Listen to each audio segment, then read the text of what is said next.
Before you win any race, before you break any record, before you rise on any stage, there is one battle you must face first, and it is the hardest battle of all.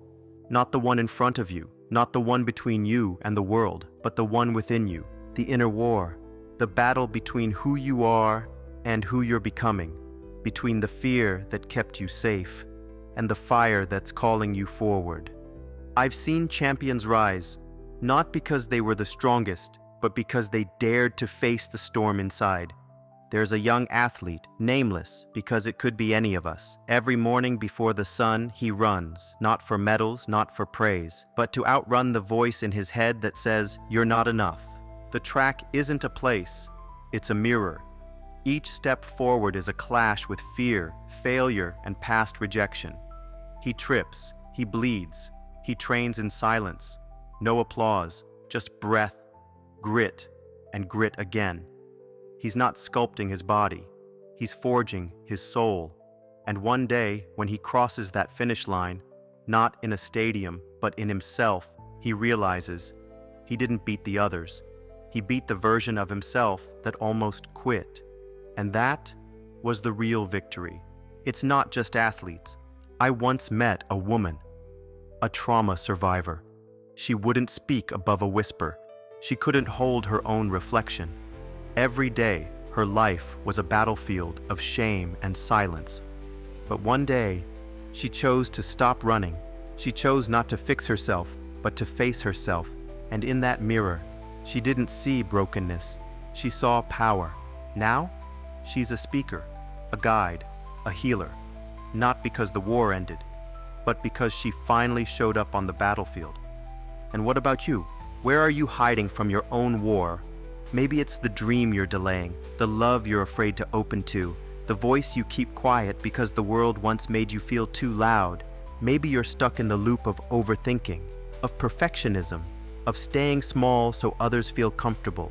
Whatever your war is, know this: you are not weak for having it, but you will remain weak if you keep avoiding it.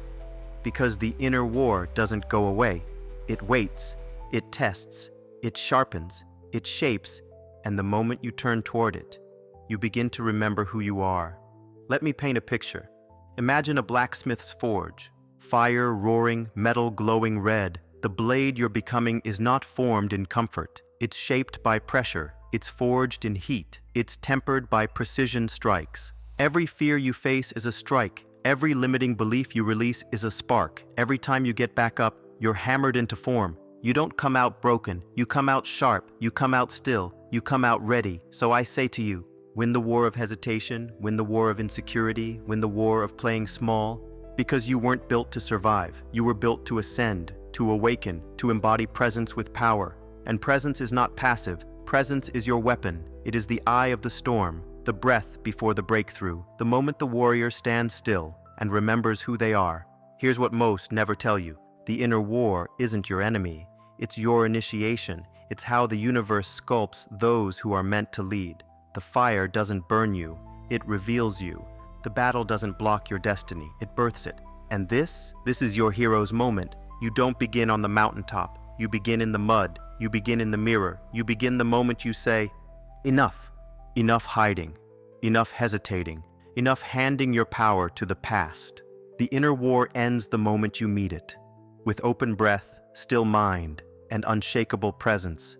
Victory doesn't always roar. Sometimes it's quiet. Sometimes it's trembling. Sometimes it's just showing up. Again, victory is choosing clarity over chaos, peace in pressure, truth when your voice shakes, action when your legs tremble, and stillness in the fire. Victory is becoming the kind of person that your old self never believed was possible. And when it gets hard, because it will, remember, the warrior doesn't fear the battle. The warrior becomes the battle. The storm doesn't move them. They become the calm inside it. I'm not here to hype you. I'm here to remind you. You already know this truth.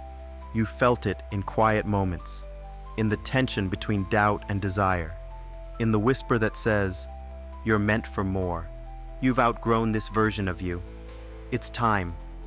So, will you run or will you rise? Will you hide or will you claim your path? Will you let the inner war define you? Or will you let it refine you? Because this battle is not your punishment, it is your proof. And when you win it, you don't just change your life, you become the kind of presence that changes the world.